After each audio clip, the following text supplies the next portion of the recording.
Here we go. Well, welcome everybody. Thanks for being on Friday's Master Call. Denny Grimes, and today's the 18th of July. Many of you guys are on recon. I recognize you. Thanks for being on here. And I don't really have a pre-planned sermon.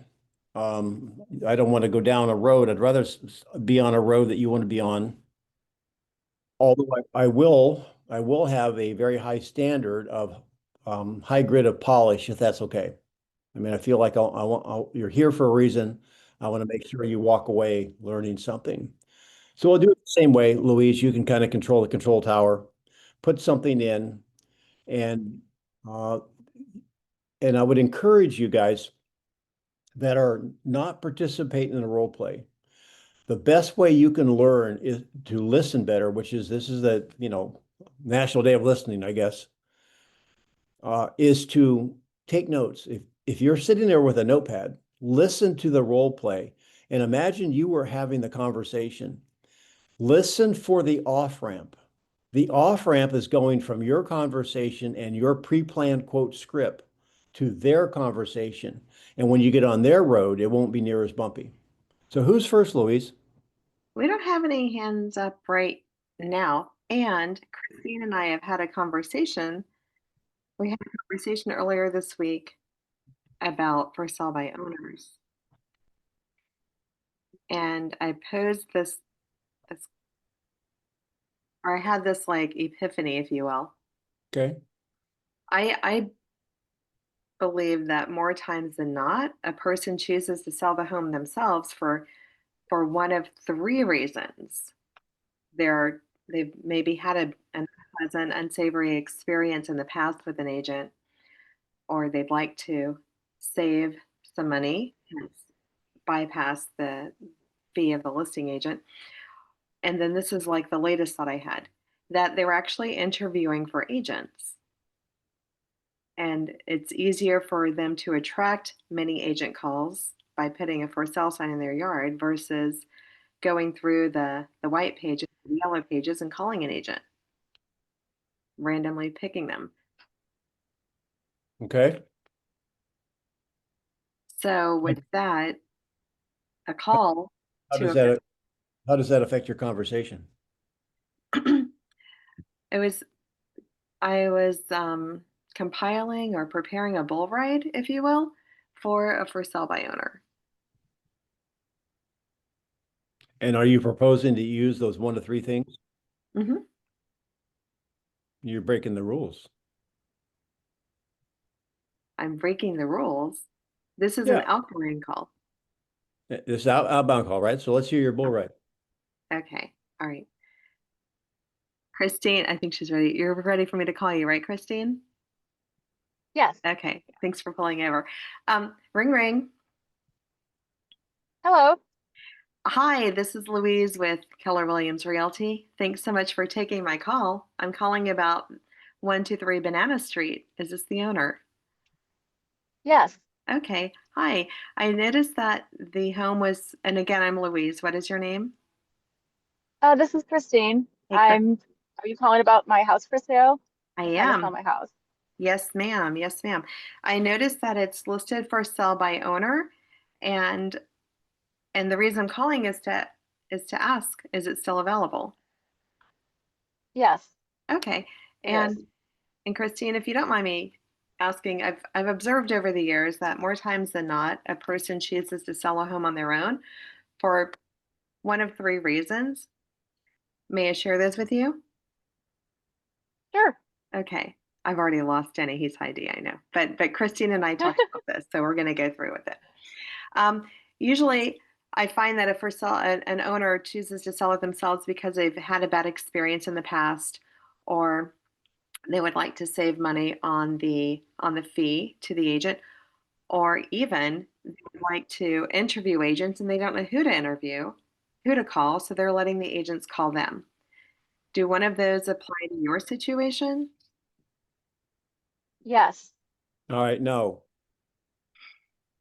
You're high D, she's not. But yeah, if So, you were high D, but it'd be a different all right, conversation. so I'm gonna stop you. So any way you want to do it, you can do it. There's no right or wrong. There's just things that work better. If you want to play golf by holding the head of the club and hitting the ball with the shaft, That's okay. It just would be more difficult. A couple of different things on your bull ride. And I really encourage you guys to be writing down. This is where you're going to get your highest growth. Did anyone write down anything what you heard Louise say? I made two notes, and then I started thinking, I could have made a third note, but I've got three comments. Help me grow, Denny. Help me grow. That's why I'm here. I will. But I want these guys, this is where you're going to get your biggest growth.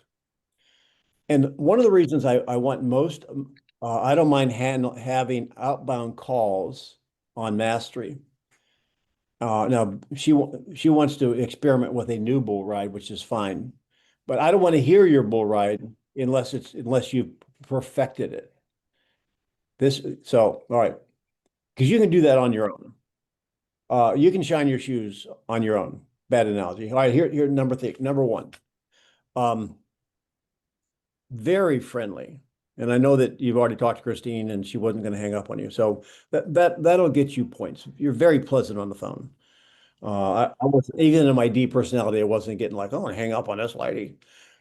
And said again, my name is Louise. What's your name is very okay. I don't have a better word. It's forward. It's rude. There's a better way, in my opinion. Hey, my name is Louise. May I, and your name, please? To me, that just sounds more polite. But again, Okay. whatever. Then you said, is it still available? Now, you guys, come on, we have a small group here. When you ask if it's still available, what does that mean to the ear of the for sale by owner? What road do they go down? Oh, you're Buyer. here to sell my Buyer. house. Do you have a buyer? Yeah. Right. I'm thinking there's a better way to do that. And I was trying to write it down really fast. It's kind of like,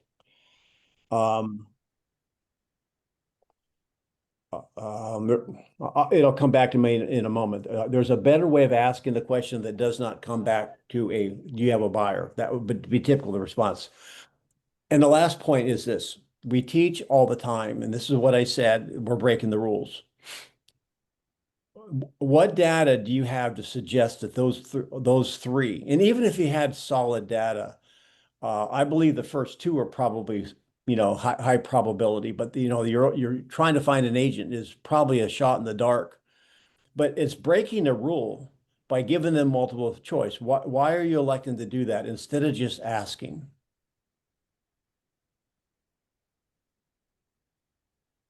Well, I Because think some people don't want to talk on the phone. They want to give you information. So if you give them information, because you want to lead them towards hiring you.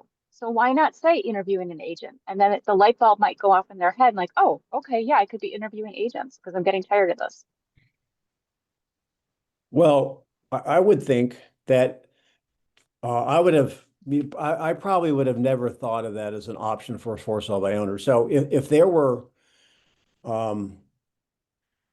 so you can use it if you want to. The rules are, and we coach you guys in this all the time to ask a question, but don't answer it. Don't give them multiple choice because they might have another one. If I'd have said no, and if you get no a lot on that, then you probably want to change it up, Louise. Was that good coaching at all? yes, it was. And that's why I'm here to grow. Thank you. So, yeah, I see her comment here, Maria. I'm going to think about it. Have you sold yet? It'll come back to me in a moment. But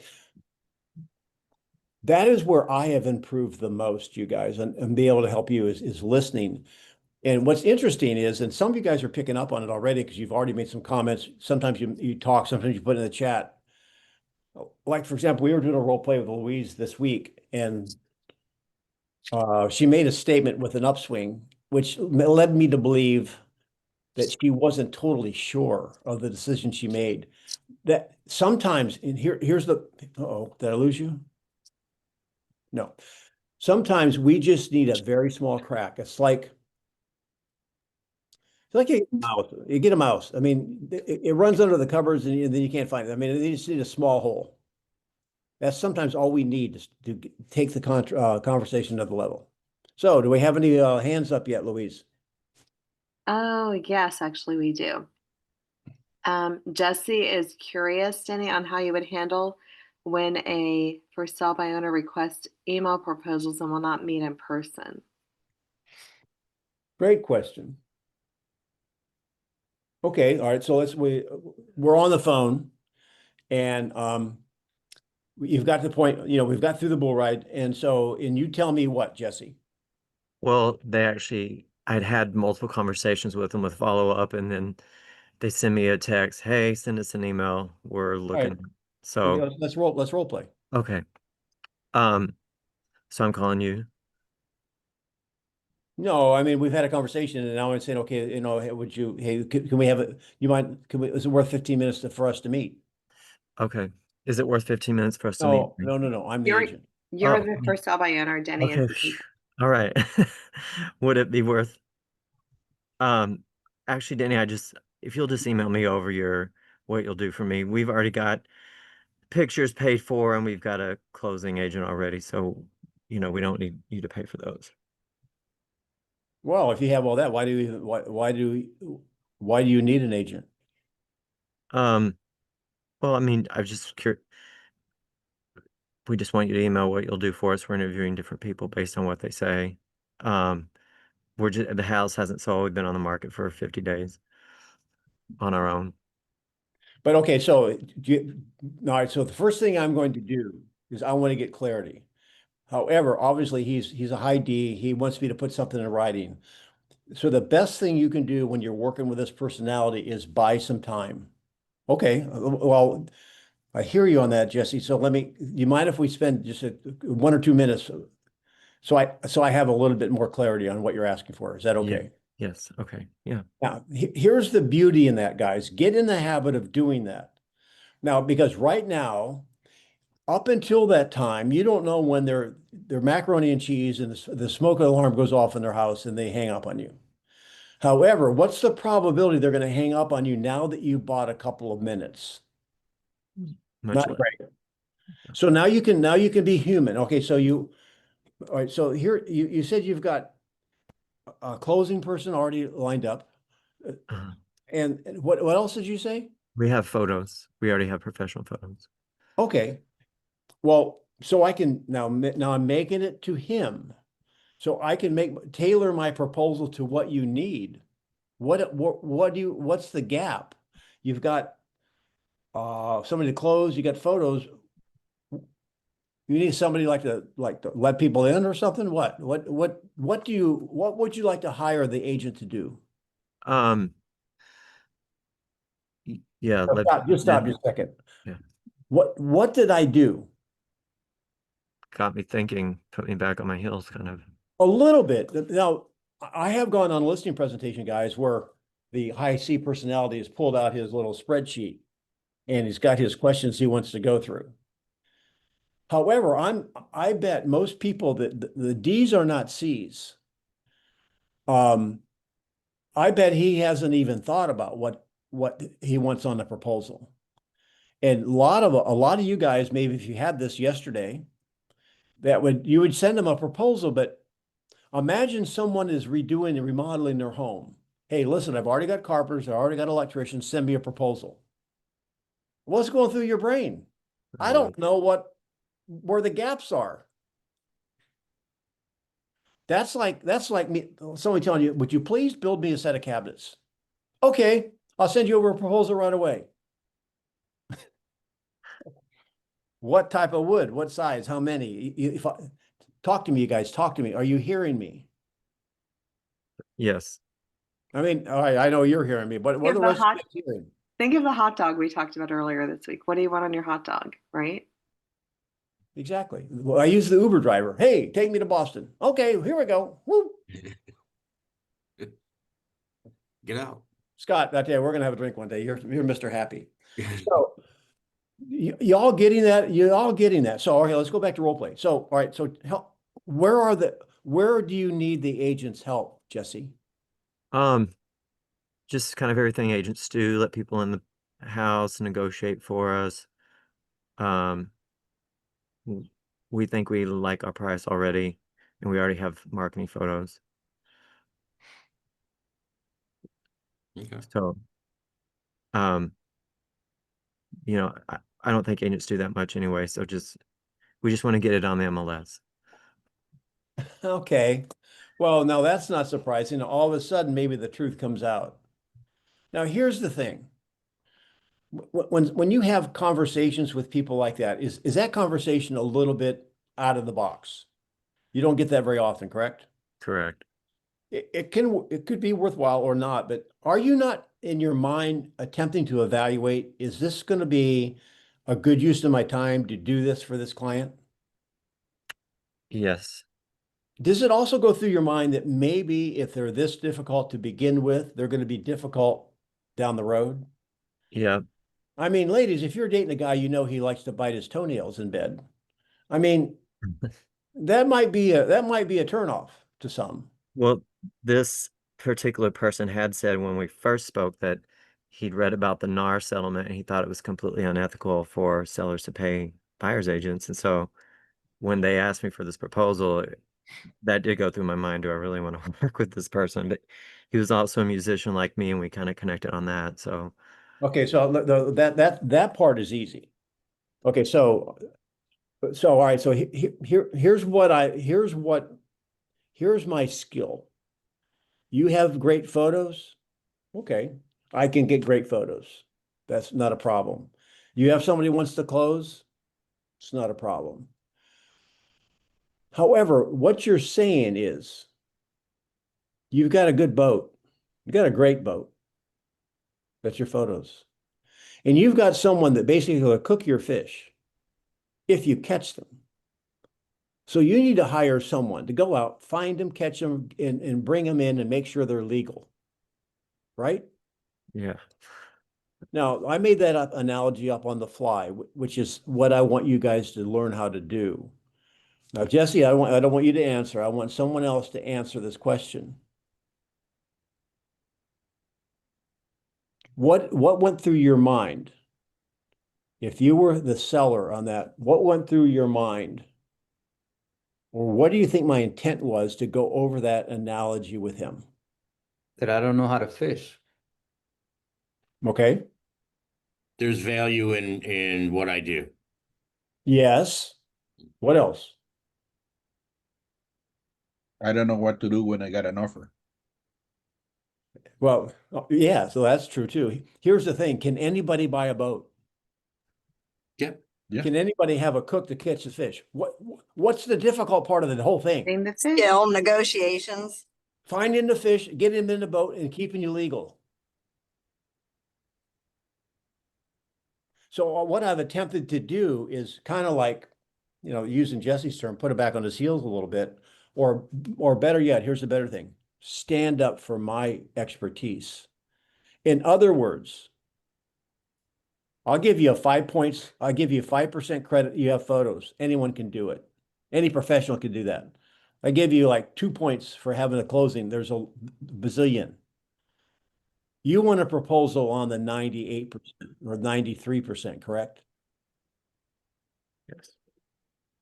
Would you not agree that what you want an agent for is the most important thing? Now, what do you think of the analogy of the boat? I was on the spot, but did you get the picture? Yeah. Yes.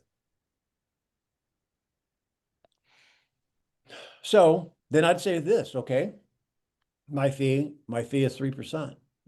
I don't have to send you a proposal. It's 3%. Or if you'd rather look at it, if you want to look at it totally objectively, it's,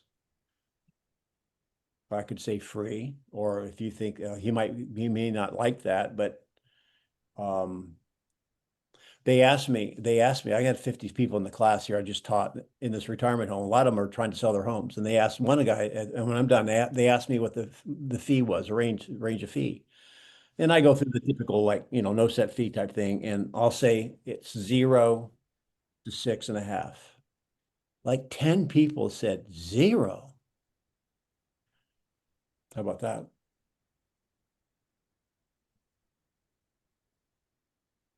Yep, that was helpful because his request was through tags. We didn't have that conversation. However, I did assume what he was wanting and needing. I didn't ask, well, what do you need me for if you have this?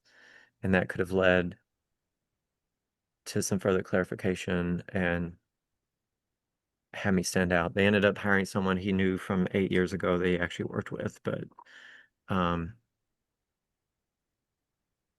The guy is shopping for a fee. Is there a question you could ask to find out what they're looking for? And would the question sound something like this? Okay, yeah, you want me to send you an email? Sure. What would you like to see in the email? yeah, that would have been good.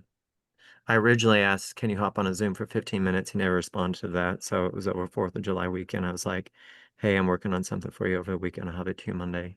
But yeah, I didn't, that's probably where I failed the most, is I didn't get clear on what. That's where you, well, I'm of the camp that we only fail if we don't learn, but I think you learned, so I don't think you failed. Yeah. I'll tell you, I want to give, who wants to do this? I want somebody who wants to do a role play, a master level role play with me, and I'm going to be the seller. Maria didn't get it. She was in the queue today, or was it Polina? One of the twins. It was Maria that didn't get her shot this morning. Would you like to go, Maria? Sure. Okay. Thank you. All right. So, all right, Maria, thanks for going over everything. As I mentioned at the beginning, I just want to remind you, I have 2 more appointments with agents. The only thing you really have not covered, really, is you show me the market data. You show me the market range. If this were your listing, where would you position it? I'm using your word now. I mean, where would you price it? Would you agree, Danny? It doesn't matter what I think, and it doesn't matter what you want, because the market always speaks, and it is our choice if we want to listen. Okay, so what you're saying is if I go fishing, fish will bite or fish won't bite. I get it. So where would you recommend I position my home? Based on what I've showed you today, where would you feel comfortable positioning your home? Well, I'm asking you. This is one of the questions I'm going to be asking the other 2 agents too. So I have provided you with comparables, and it's a range. So I'm comfortable with any number you choose in that range.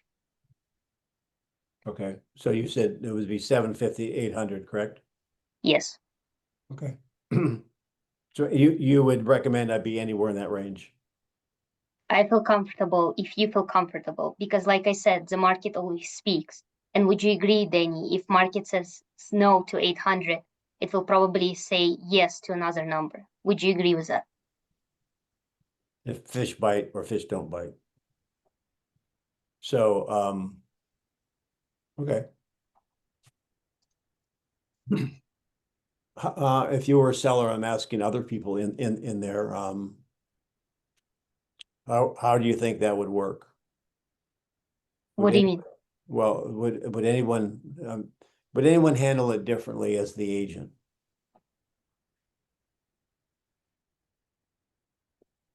I can try it.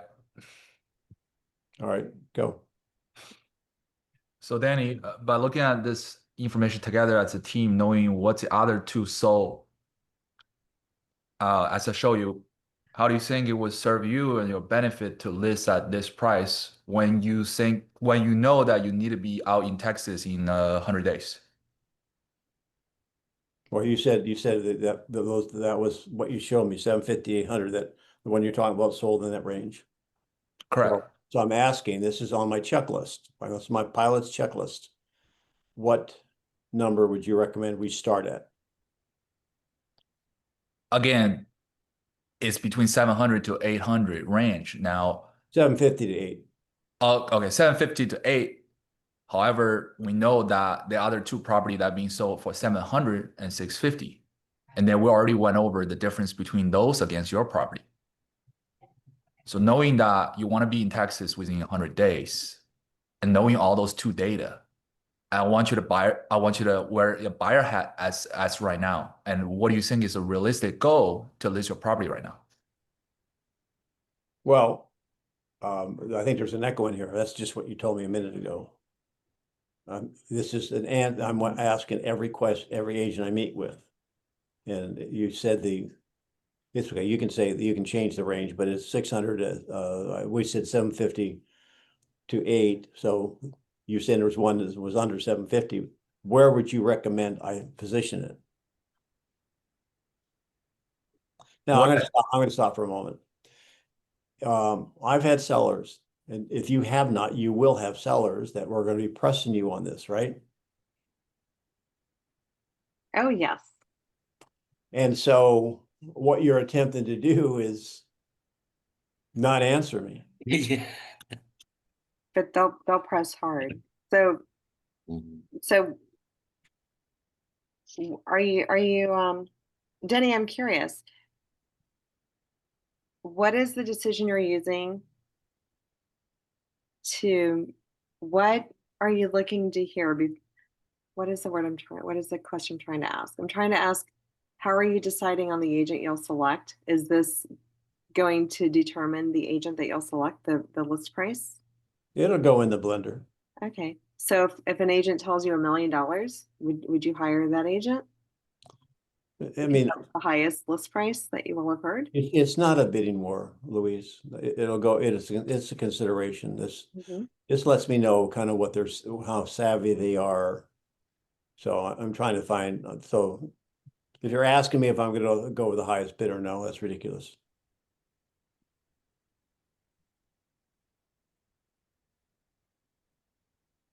Are you all stumped? No, I'm thinking. All right, let me try this one on you, Denny. All right, so we have a range of All right, you 700. got the listing. You're way too friendly. I'm just going to give it to you. Thanks, man. I'm glad Don's not on. So we got a price range between $750,000 and $800,000 there, Denny.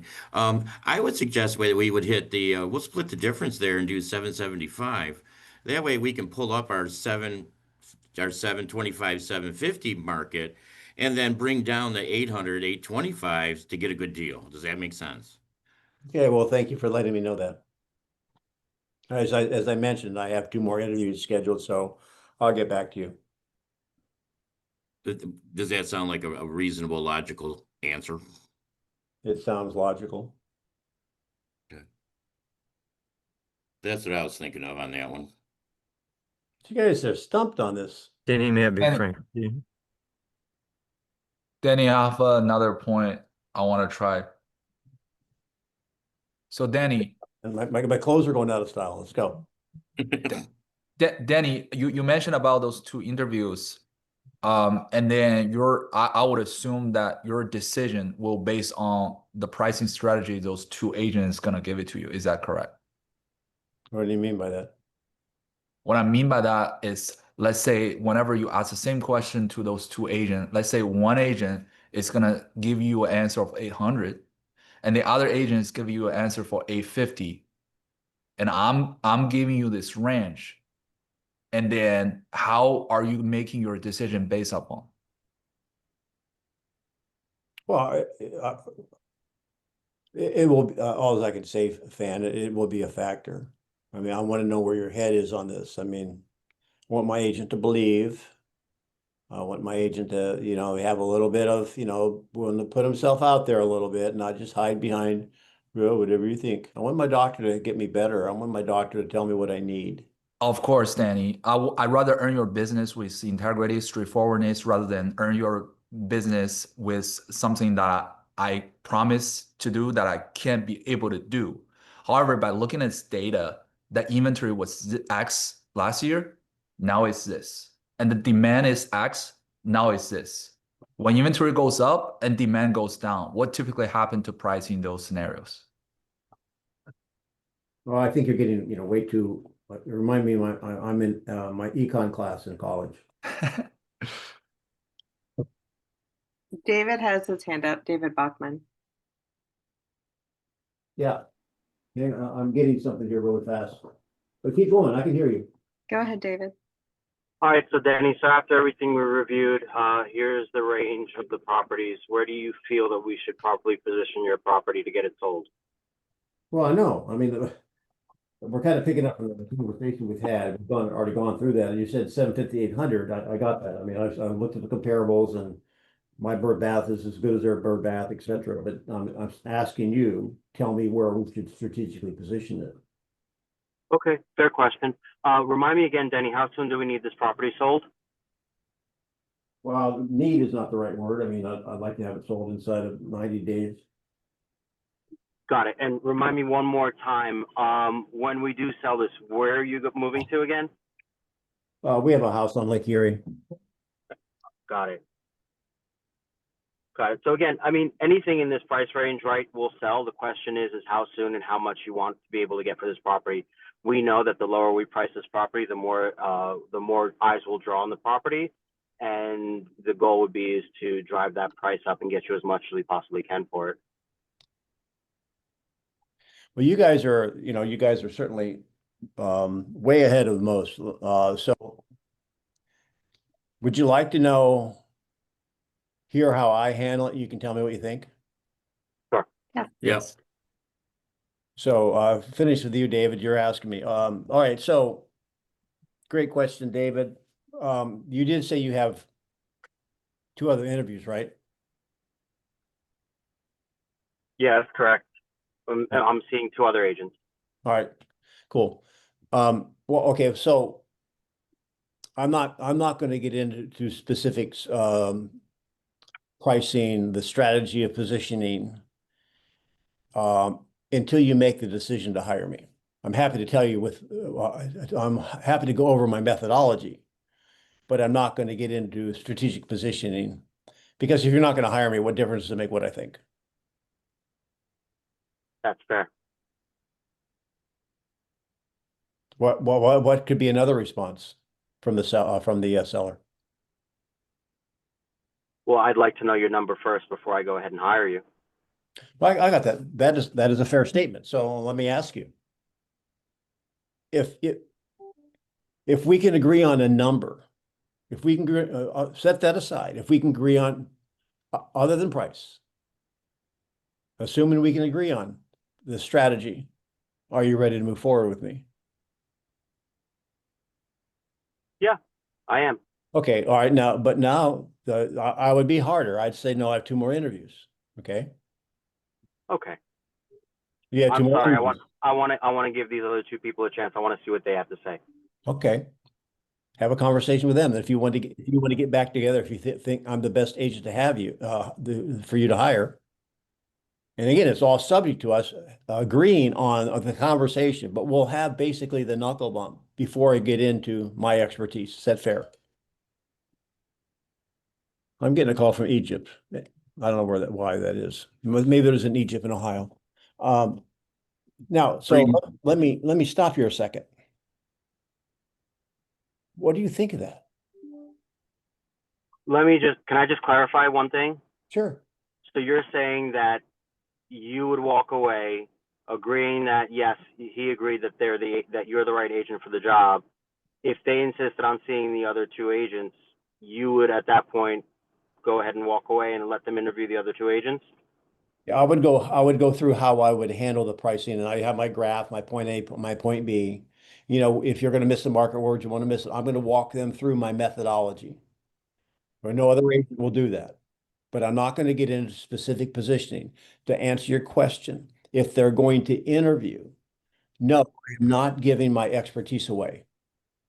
I'm not walking through the home and telling them what they should do with their bird baths and how they should do this and how they should do that. I'm not giving them my expertise until they at least give me the knuckle bump.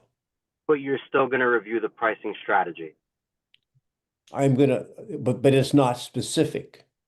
Okay. I mean, I have, and I'm not in my studio right now, but you've seen me. How many people have seen me go through? Here's your basically your, on the graph on the vertical is your dollars, and here is, and you want top dollar, top market value. Top market value can't be known to expose it to the market, so I draw a line for there's your top value, and you can draw it flat, you can draw it up, you can draw it down, depending on how your market's moving. And if we don't know where that line is, and no agent does, the other 2 agents you're going to interview don't know where that line is. And if that's the number you want, it's a process. It's not a prediction. So what we have to decide is, based on this information, market direction, is do we want to be above it, which is a strategy, and if we're wrong, we can come down, or we can be below. You could pick a number below it, below that line, and you might leave money on the table. I will get into this, I'm now talking generally, point A, point B, no numbers. I'm happy to have that. When you hire me, I will move subject to you agreeing to the final number. When you make the decision, Denny, you're my huckleberry if we agree on price. I'll go through the whole thing, pros, cons, strategic pricing, positioning, the whole bit. But I'm not doing it until you make the commitment. Like, for example, if you went to a lawyer and you had to consult with a lawyer or a doctor or a professional, are they going to go through their entire brief and how they're in their strategy and their chapter and verse of what they're going to quote and how they would build? Hey, listen, I've been watching Suits, so I know all this lawsuit stuff now, right? Are the lawyers going to go through and give you their plan of attack on the case? Probably not. Would this be a good time to say, let's say we agreed on the price, David. Tell me the reasons that you would hire me, and then let them toot your own horn. Could be, but and that would be a great segue. That's an advanced topic we talk about here, so that's a good pickup, very good pickup. What I'm suggesting is, of all you guys that tried it's kind of like trying to pick up mercury from a broken thermometer. You're trying to pick it up, but it's slipping. You can't grab it. You guys were doing all kinds of moonwalk and side second ice skating, not to answer the question, which really, in my opinion, adds to the awkwardness of that whole moment. Why don't you just be honest? This is like a doctor consulting the patient over surgery and the options we have and the side effects and what might be best based on your lifestyle and your recovery. The doctor's not going to go through all that if you're interviewing surgeons. David's raising his hand. Maybe he has. I think he's just waving high. I literally just made that mistake. I'm leaving a listing appointment and I'm critiquing myself. They didn't sign today. They said they're going to discuss it over. They're interviewing agents. And the one thing I wish I didn't go over was some of the strategies on listing. I shouldn't have done that. Is anyone else thinking of the analogy that we've heard since we were yay high about the milk and the cow? Like, am I the only one that's Tiffany? You're on here. I'm sure you're thinking of this, right? Debbie, I'm sure you're familiar with that analogy. Don't buy the cow when you can get the milk for free. Uh-huh. That's what you're telling us, Denny, and it makes sense. Like, an attorney isn't going to do it. Doctor's not going to do it. Denny, Yes, sir. Plus, I think I missed the why for the time. what if you lose the chance? Like, what if they ended up hiring the other two agents? Then you lose the chance to come back. Then they lose. This is why we prospect every day, so we don't get tied to the outcome. See, the other thing I could say, fan, is this, and this has happened a lot. If you've had this happen to you, like, put your thumbs up or put it in the chat, where you're going to give them their strategy, and there are a couple things are going to happen. Number one, they're going to evaluate, and this is where you guys were probing. They're going to evaluate your position relative to somebody else's position, and the highest bidder wins. In which case, if you're accurate and honest, they're going to go with somebody who is incompetent or a liar. That's number one. Number two is, how many have given them that information and just confirming where they should be positionally, and then they use it for themselves, they use it for their brother's, cousin's, boyfriend's golf pro. Right. I feel like, Denny, how do we when we're sitting at a table and obviously there's an objection to why they're not ready forward, like, how do we dig further with that? Questions? I don't know. I'll role play. Be the seller. I'll demonstrate it if you don't mind me role playing with you. Absolutely. So yeah, Denny, I like everything that you've had to say, and I'm leaving on Sunday to go back to Maryland, and I'm gonna discuss this over, and I'll be in touch with you. Okay. Well, what's interesting is I asked you at the beginning of the meeting, We talked about it on the phone, but I did ask you when when I confirmed the appointment that if you like what you heard, you would be ready to move forward. Remember that conversation? I should have. Yes, And so evidently you were at a yes, maybe, yes, probably. What happened during the presentation that made you go, I'm not quite so sure? I needed that foundation to make with that. Okay, thank you. It's really important, you guys, that you ask that question up front. Look, I asked Yvonne to go roller skating in 8th grade. Hey, listen, if we have fun going roller skating, will you go out and get a milkshake with me? Okay, well then, after roller skating, she doesn't want to go out and get a milkshake with me. Something happened. Was it me? Did she meet the captain of the football team and then, kick sand in my little scrawny face? Does that make sense to you guys? Yep.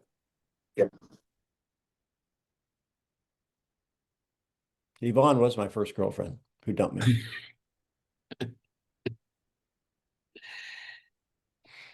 The success is the best revenge. I know. I've looked her up on Facebook, and I don't know. I don't know if I can find. I don't recognize anyone. I go to my class reunion and think, well, these are my classmates' grandparents. What am I talking about? Anyway, so let's move on. Let me go back to the question. You guys have been trained already not to answer that question, but by not answering it, you look like these guys going to Capitol Hill saying, on advice of my lawyers, I'm going to plead the Fifth Amendment. It's awkward. There's a senior agent that I met many years ago, well polished. And I heard her say this to like a new agent when she was role playing with them. And something along the lines of, I'll be happy to answer that as soon as you hire us to go to work for you. But Yeah. she said it with kindness, but she said it with a firm and confident tone. Yeah, the other thing is that, again, this is a fine point, but this is a master class. That would work in a lot of ways, and I agree with it. But another way to say that, if you don't really have all the cards you need to have, I'll answer that once you make the commitment to hire us. All I'm looking for is, look, this is what I want. This is what I require. If we get together on the pricing strategy, I've already made the decision to hire you, subject to being satisfied with the pricing conversation. That's fair. I don't expect him to buy a car from me if he's not seen the car yet or the sticker on the car. But I'm not going to go out there and give him all this information, which they don't fully understand. I mean, once they give you the knuckle bump and you have an in-depth conversation, I mean, sometimes those conversations can be lengthy. They can be, you're going to ask probing questions. Okay, well, what does your lifestyle look like? What would you need to do to, it might be a 30-minute conversation. So, thank you, Tony. What are you hearing? What are you hearing? And we can go on to something else. I wanted to give you some bullets in your vest, your Rambo vest. What I'm hearing are a couple of many things. A couple that float to the top, rise to the top, are time. Time is the only thing that we can control, right? And our value, part of our value is the pricing, the positioning, the strategies, the way we make our chocolate chip cookie differently than everyone else makes it, right? So that's really the only thing that we can monetize. So don't Right. respect. They're asking for the recipe. The recipe, they don't deserve the recipe unless they're willing to pay for it. So what's next? I'm also hearing that it's very likely they may just decide to hire you on the spot, because if they like you, they'd be like, well, let's just not interview the other two agents and go with this guy. I'm glad you said that, because that is absolutely true. I've had it happen more times than not. Okay, I'll tell you what. Yes, they wanted to hear from me so badly, and I'm not talking. This is 20 years into my business. It was earlier than that, so you don't have to be doing it decades. You have to have a little street cred, and you have to be confident. And I can tell you what, you risk it, and the fan, you risk it either way. If I'm going to risk it, I'm going to risk it with principle. Now, Deb, you know what I mean by that? And we teach people how to treat us. Yeah, right? you got to have integrity. Mm-hmm. Well, you can have integrity going either way, but I know what you're saying. Yes, you need to, I think, not to get semantical, but it's the principle of thing. I have done Yes, that so many times absolutely. that people think they can take that expertise. Listen, Tom Brady could give me lessons on how to throw a football. He could tell me how to throw a football. Does that mean I can throw a football like him? Nope. So, all right, let's go on to, let's get off that. That will make you more powerful. And you know what it reminds me of? It reminds me of the old bold, and it's come up on role play. In fact, Maria or Polina, you could probably do this one. A past bold graduate. You're sitting down at the appointment. What are the 3 outcomes of that appointment? Outcome Go ahead. number one. Can you Somebody, turn yourself? Polina, shut off your speaker. Outcome number one,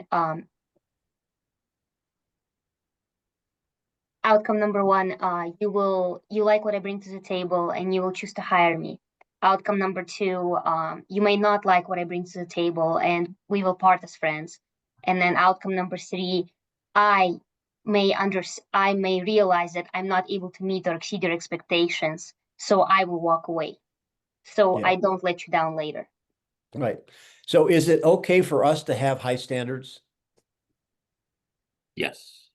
Do you think that sometimes for someone who's serious and not a jerk, and I don't say a jerk that's a bad person, good person, but there's some people out there that are more into them than anybody else. They're not fair. I'm fair-minded. And I believe you're fair-minded, and that's all I want is fair. Do you think that a fair-minded person would respect that? Yeah. Yes, it would. Mm-hmm. All right, let's go. Come on. Give me something. I mean, stump me. I just feel in a froggy mood today. Okay, like, do you want to play like Stump the Chump? Like we give you an objection and you come back with it and we just go down that Yeah, list? yeah. Okay.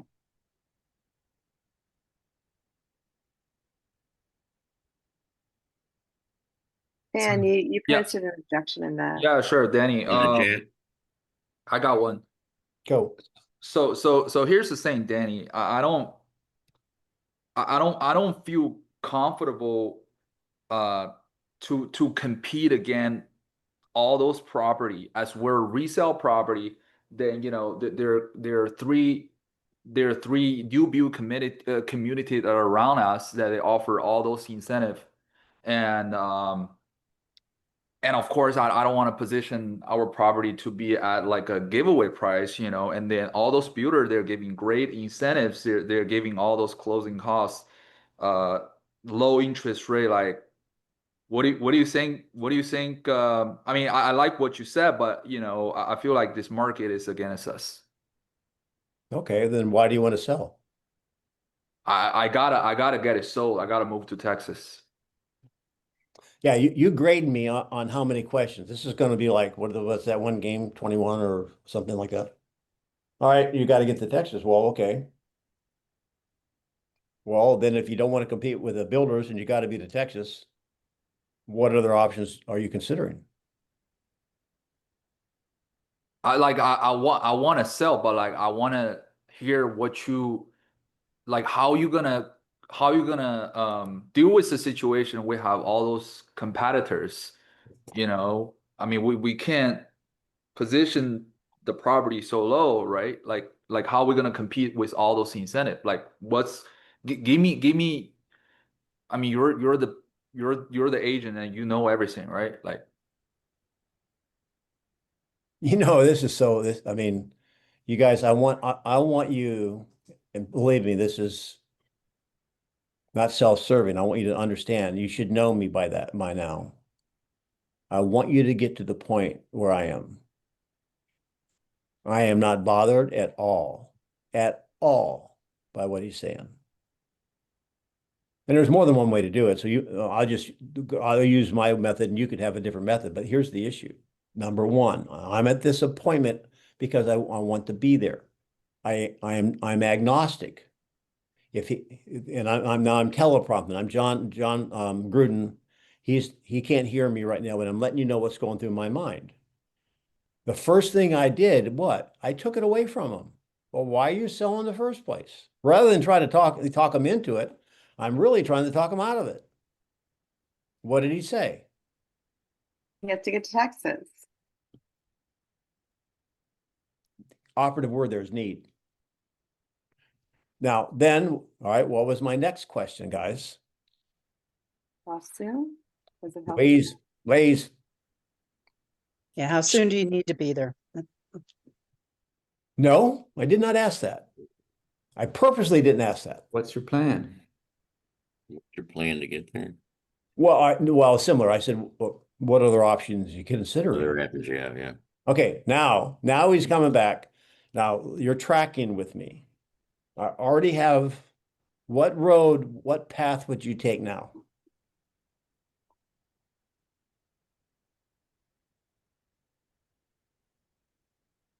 you asked me a question, right?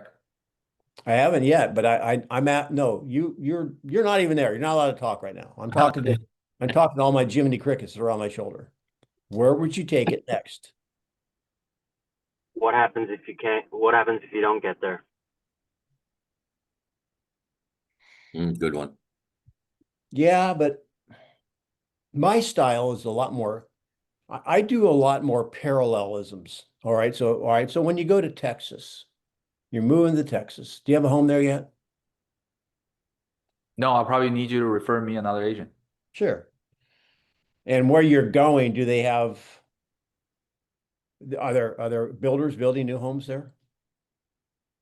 Yeah, I would assume so. Would you consider a new home? It could be an option if it fits in my budget. All right. And After it gets so you would do resale or new, right? yeah, either one works. Now what I did, all of that is Matt's what he calls the deflection. I'm leading him into the next question. What did I do? I went all, I didn't go for the stupid, not, I don't mean stupid. All those questions that we use all the time. I'm moving him from seller to buyer. What would be my next question?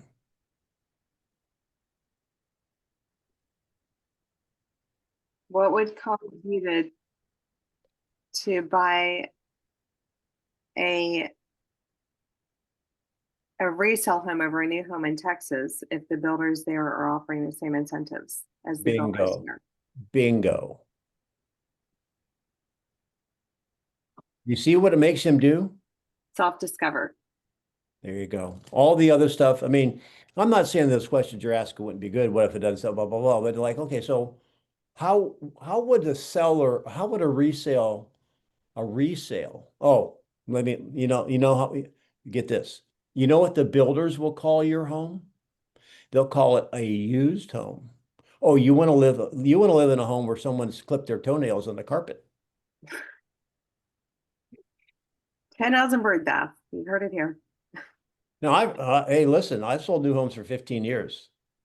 So how would a reseller win you over, Fan? Now you can come back in from a new build. They're gonna offer all those incentive. They can't. A reseller can't. Oh, you mean how would a resale over? How The would you, other way. the seller of this not new home, compete with the builders and their incentive? So offer a competitive price. Bingo. But again, like I said, I don't want to. It'll be too low. I feel like. What do you think? We should probably gotta rent it out. Danny. Okay. Which way do you want to go?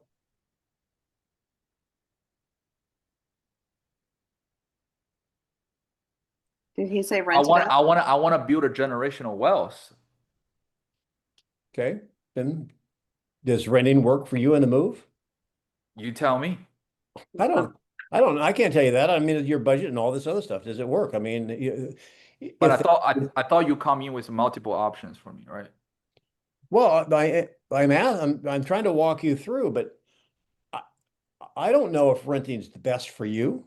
I would want to sit down, and we're sitting down now, but let's evaluate it and see if it is. However, let's go back to the original statement. If that builder is offering, incentives, buy downs, free bird bath, and you buy a resale, then the seller had to be competitive, right? My question is, do you think we'll have to be competitive in this environment? Yes. Will being competitive work for you? It will be. I'm sorry? It will be worse for me if I. Now, I didn't say worse. I said, will it work for you? Oh, it will work for me. Yeah. It has to work for me because we got to compete. Okay. And you know what? I guess if you're looking for options, there may be a fail-safe point where if they're offering so much that you can't compete, then maybe a rental is an option. But what's your first choice? That's a good one. I Well, like it. What's your first choice? do you have to sell this home to buy the next home? Yeah, but we're not even getting to that yet. I mean, he might not have the option to rent. Yeah, but what I'm attempting to do is deal with the objection he had. I'm walking him through the self-discovery of, okay, number one, he's going to have to be competitive. Now he said it. I didn't have to say it. But even if he doesn't have to sell, I mean, he still has to walk through this decision. And I asked him, what would he rather do? Well, I'd rather sell it. Well, does it make sense to go for option number one before you go to option number two? If it doesn't sell at your number, you can always rent it. Just notice what are you sensing in me? I mean, notice my tenor, my demeanor. You're not tied to the outcome. No, yeah, exactly. That's what I'm about to say as well. Pretty nonchalant. It was very Indifferent. You're indifferent. well, yeah. I mean, I'm indifferent on what am I not giving him great advice? Yeah. But I'm not telling him what to do. I'm not trying to defend it. And you notice I didn't go through any of the normal questions we ask because I was driving on his road, not the scripts road. Like, and nothing. So in my mind, I want you to get to the point, and you are on the process to do that, is you're having a consult with your surgeon. And, okay, well, let's talk about it. What are the options? Well, I don't really, my doctor wants to operate on my shoulder. I don't really want to go through that recovery time. Okay. What's your alternative? I mean, I had some cortisone, but you can't keep doing that. It's just going to get worse. So I guess here's what I'm saying, and I'll shut up and we can do something else. We do another one. I hope you don't mind if maybe I talk too much. I don't know. Hey, Denny, there are two more objections in the chat. Two people that have objections in the chat. Yeah, let's do them. I would be curious to hear what they are, and then they might be the same. Let's see. Maria and Katrina have objections. Maria, can you just tell us what your objection is, and Katrina the same? Yes. So an expired seller would rather rent in hopes of saving money, but I wanna help them self-realize in the same ways that Denny did right now, that they might be losing money by renting it out. And then Katrina, what is your objection? Mine is also an expired seller. Not sure if they want to list right now, but open to learn about the market, may be open to waiting an additional 4 years before they list. They were originally trying to sell because the wife wanted to move closer to her job. Which one do you want to do, Louise? I actually would like to, I'd like to hear both of them, but I'd like to hear from Katrina because we haven't heard, Katrina's fairly new Okay. to our community. So are you wanting me to be the agent, Katrina? Yes, All right. So you said that, you sell now, you're expired, sell now or wait 4 years, right? yes. All right. So let's do this. I'll speed it up a little bit. All right. Let's see what's best. What do you look, what are the advantages of selling now for you? Well, just for my wife to be, I'm sorry, for my husband to be closer to his job. I mean, we can, it doesn't really matter if we sell now or later. It's just more so commute for her and convenience. Okay. What else? What other advantages are to sell now? That's really the reason why we wanted to just go ahead and sell. You mean if you sold your house, you'd buy exactly the same house you have right now down to the square inch? There's nothing No, nothing you would change about your house. of course we would downsize a little bit, but outside of that, you know, we're okay with where we are if we move now or later. Okay. We Now, just really, go ahead. I'm sorry, I was gonna say, we just really want to know where we are on the market and what we can definitely do to improve our home to position it. When you, all right, now you're watching me and I don't usually do a lot of role plays, start to finish. I'll just give you a little feedback. So if you want to watch, I'll show you. When you say improve it, what do you mean by that? Well, it didn't sell the first time. So what do we need to do in order to ensure that it sells next time we list, whether it be now or later? Well, there's one improvement that trumps every improvement. Okay. It's how you position it.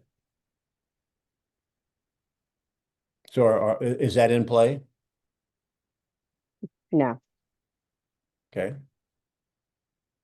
Then you're not willing to reposition, but you're willing to spend money to buy something to improve your home? I didn't think about it like that. I get, no, I guess I need to rethink that. No, that's not the case. I mean, we can stop there, but are you guys tracking with me? There's nothing I'm asking is on any script sheet you have.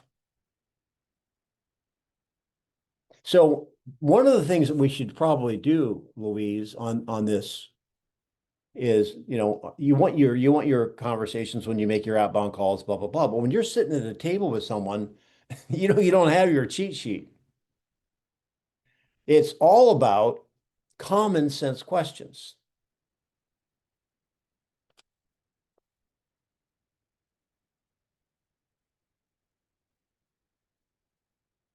Because there is no one script that fits every situation at some point, or not at some point, but it would behoove all of us to learn how to think independently and have that information as a reference and use what's applicable. A pharmacy has more than one medication because there's more than one ailment.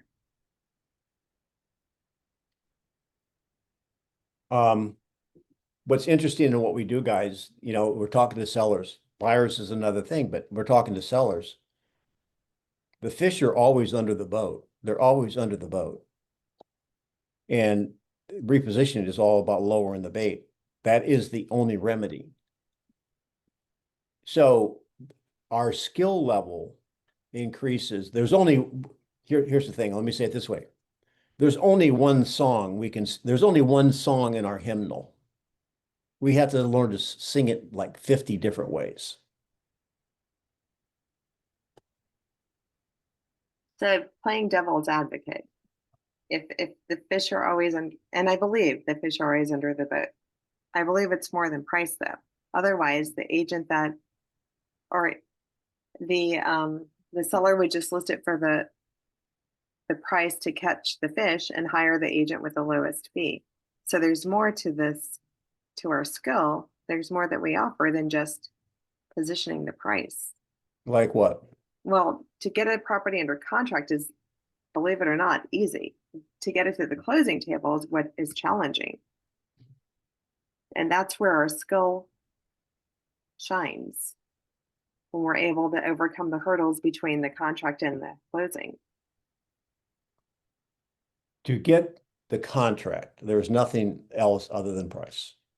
Now, when I'm going to say positioning, and there's more to positioning than price, but so I agree with that part. But there's a lot more people out there that can get a contract closed than can get it sold. In fact, I delegate all that to my closing coordinator. So that's not surgery, that's the nurse mopping up. So you're right in what you say, Louise, that there's more to it. Our value proposition is more than price, but price will be, the positioning will be. And I am working on this. Tiffany knows this. I am working on expanding the positioning into, I think there's 6 categories. So, Well, and Denny, even your team is you. You have a team. Like, you bring the team with you. You're not a one-man show, right? You're the leader of the team, and you have strategically placed people on your team because they bring that skill, but not everyone can compare with what you have. That's why a seller would choose you over someone else who doesn't have those skills. okay. Right? That's, you have many points of value, and that's one of your many points of value. Well, yeah, when someone's been around, when you farm an area and you're recognizable, that's why you do all the things you do to build that brand awareness. Mm-hmm. There's an advantage in that. Really quick, if you want to, we can go over, was it Polina's or Maria's? Maria's. Maria, what was yours? So you're an expired seller and you want to rent out your home now, but I want to make you understand that you might lose out on more money by doing that. Now, so when you say that, you know what I'm hearing you say? You want to convince them they should list it. No, but I want to make them self-realize that they might end up writing a bigger check at the end of the year if they end up renting it in Sure. hopes of saving a couple of thousand. So do you want to be the agent or the seller? I want to be the seller. Okay. All right. So I'm going to roll right back to it. Okay. So, is the home on the market now? Is it expired? What is it? It expired, yes. Okay. So let me ask you, you're considering, are you attempting to consider putting back on the market or renting it? If I can get my number, I'll put it on the market, but if I can't, I'll just rent it out. So if you're going to put it back on the market, have you made a decision who's going to represent you? No, not yet. Okay. So I'm here talking to you. So, and I've gone through my presentation, assuming I've already done that. So after my presentation, do you feel comfortable that I can get it sold for that? You feel comfortable hiring me? Yes. So then I'm going to go back and ask the question again. So again, this is one thing I keep doing, and I'm trying to drive it into you. I want clarity that, when I asked Kristen to marry me, did she say I do or a chew? I mean, I want to make sure she didn't just sneeze or something. Okay. So, so I asked you a second ago and you weren't sure. So if selling it is the path, am I your agent? Yes. Okay. That's all I need. Knock on wood. Here we go. All right. So let's talk about it. So what are the advantages to you on selling? I'm going to go through the same thing. I literally got a T chart on my paper. I want them to articulate. You tell me what's the advantages really quick, and we'll do this fast. What are the advantages? I don't need to pay the mortgage anymore. Okay. I don't need to take care of the property. I don't need to rent it out, or just more time for me. All right. What else? That's it. What are the disadvantages? I'd have to sell it for a lower number than what I could have gotten in 2022. All right. What else? That's it. 20. All right. Now, again, there's points of discussion I have, and clarity is like no mortgage. Well, I mean, you're gonna have a mortgage if you rent it. What did she leave off? What did she leave off? She didn't say something that I would expect someone to say. What is it?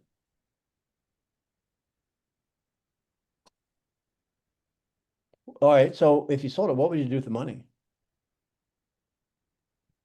I would just buy another property. An investment property or something to live in? Just an investment property. Well, you already have an investment property that's this one. Why would you sell this one and buy another one? It has no HOA, and I don't like the neighbors. You see, by asking that question, is she not loading my belt of bullets? Somebody put in motivation, Jennifer. Yeah, I mean, we're talking about her motivation. Then really fast, I would go, okay, so the only negative is you can't sell it for what you could sell it for in 2022. Yes. Well, what if that number never comes back? Are you just going to keep this home forever? I don't know. So, have you ever grown out of clothes? Yes. Well, women, we never do. I know. I think about sinister The woman. men, ask the men. If this was a man, I'd say, most men have a section in their closet with pants they someday want to get into. I've got it. I've got my 32-inch waist pants. It's in a section of my guest closet. You know Women why I do don't throw them also. away? You know why I don't give them to Goodwill? Because I feel one day I'm going to wear them. Yeah, I feel the same way. I've got a whole section of old clothes. We all do. We Yeah. all do. Hey, I'm still wearing the exact same earrings I wore in high school. Yeah, that's right. Yeah, I wear the same size shoe too. So I would dig into that a little bit. But I think the best way to start is to have them lay it out. Now, again, if you help them go through all that, if someone says I can't get what I could in 2022, here's another one. So that's like a few years ago. Have you ever looked back at an older again, for guys, this is a guy thing. Girls are like, you guys are so finicky. All right. So have you ever looked back on a picture that's several years old and think, wow, what happened to me? Yeah, every day. Well, are we my going back to that? So my question is, okay, so if you want that number, it may come back, it may not come back. But again, let's talk in terms of what do you think the probability is that number will come back? I'm just going to have some time. I'm just going to walk you down. But I can tell you that in the market we're in Florida, probably what you're starting to experience there in Denver, when market values drop, what happens to rent? I was talking to a seller this week, and we're talking about tenants, and the tenants were now asking, okay, this is one of my clients that couldn't sell their condo, and now they're going to rent it. And the people are calling them up saying, oh, you're asking that? Well, what are your incentives? Who's teaching them to do that? It's called the competition. And so I know it's abbreviated a little bit, Maria. I don't know if that's at all helpful to you without having to go into a lengthy role play. Yes, thank you. That reminds me of the attorney in the small town. He was the only attorney in the small town, and he was starving. And then when another attorney moved in and opened shop across the street, they both became very wealthy. That's funny. Competition. Well, did you guys hear something today that was worthwhile? Tell me what you heard. I mean, I want to feel like I'm adding value to you. That's what I live for. Independent thinkers. You're helping us to become independent thinkers. Pros and cons of selling. Okay. That's the Ben Franklin. What else? Common sense questions. Okay. And listen very well. Learn what is the motivation from the sellers. Good. And ask a lot of questions. Fish is always under the boat. Lower your bait. I mean, that was kind of, David's still on here. David, you and I were having that conversation and going over some great things. David, and he's right outside my area and changing market or whatever. He does a lot of business, 25, 30 million. And what have you learned in your lately? You've shared some things with me. What's working for you, David?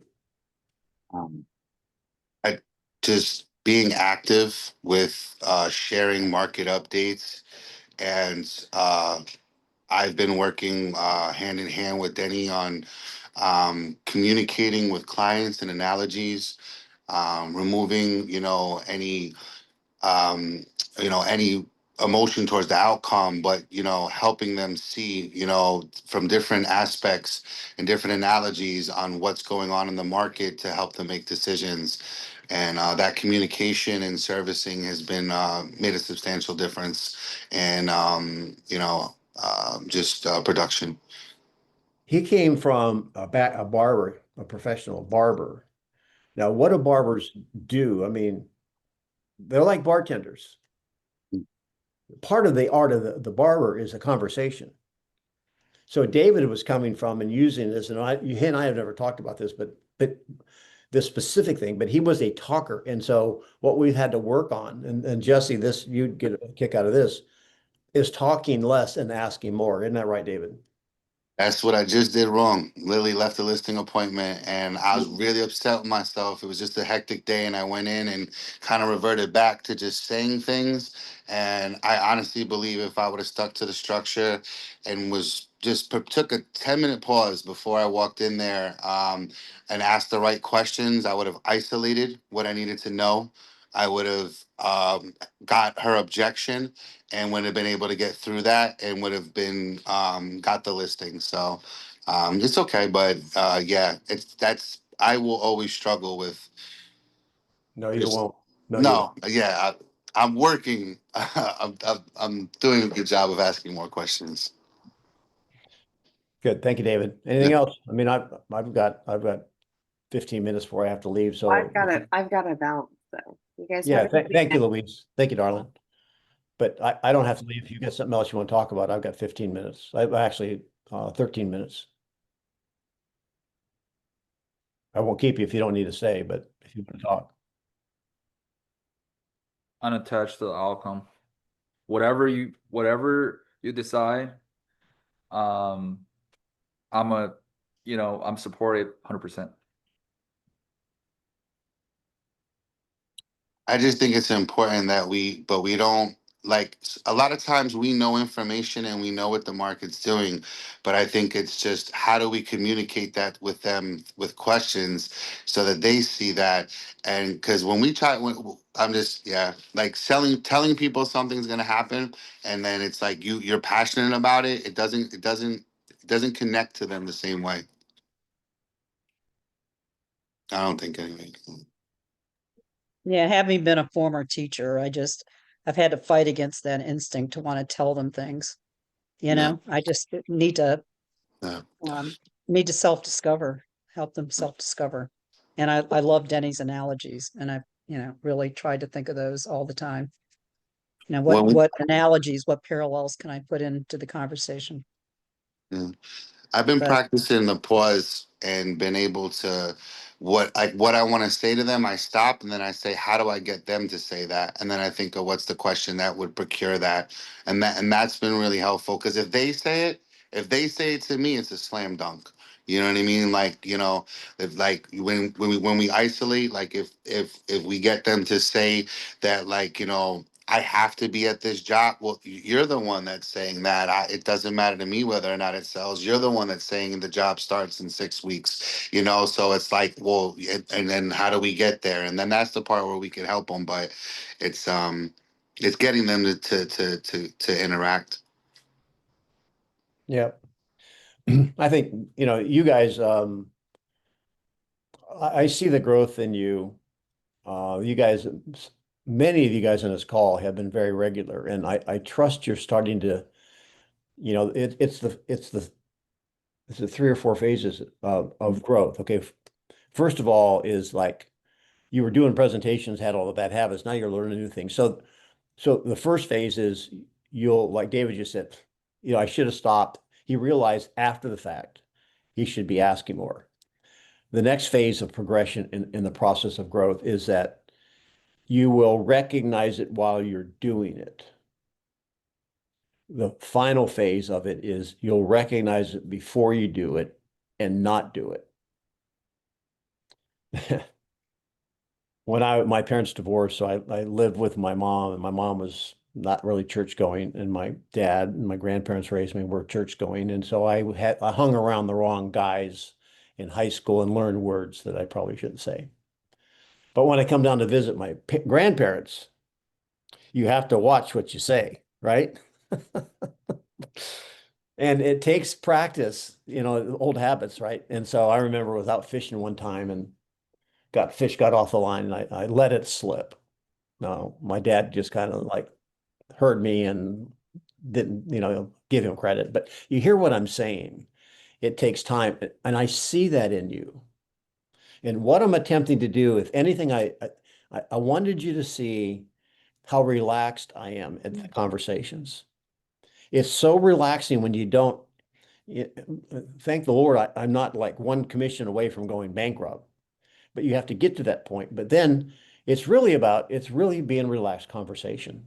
It's not about going in there, I'm going to get the listing. I'm going to find out if it's a win-win. Does that mean something to you guys? Yeah, you have to go with the flow and not be attached to the outcome. Not Yeah, every listing, not just every listing is a listing. relax. Yeah, Yeah. So not going to win everyone. No. I'm really proud of the growth. I don't want to call out names because I'll leave out someone, but you know who you are. You're regular. You're on recon. You're on this, and of course, I do this for free. I do the recon for free. There is that conversational coaching that if you're interested, that I have a couple of openings on that. However, I benefit for these calls too, because my listening has gotten so much better by listening. Notice I don't even role play anymore. I let those guys do it because I want to listen so I can give you good feedback. I can make a testimony. Okay, I got all day. I'm just saying my production since coaching every year has gone up. My production's gone up every year about 10 to 12%. And last year it doubled that with coaching. It was very helpful. The one-on-one coaching did really well for me in personal discovery and overcoming obstacles and staying focused, staying very focused. I can give a testimony that it was very helpful for me. And it's been a great part of my growth and success. Yeah, thank you, David. Thank you for being on. You have an awesome weekend. Thanks for being on. I appreciate you guys more than you know. Yeah, take care. Bye-bye.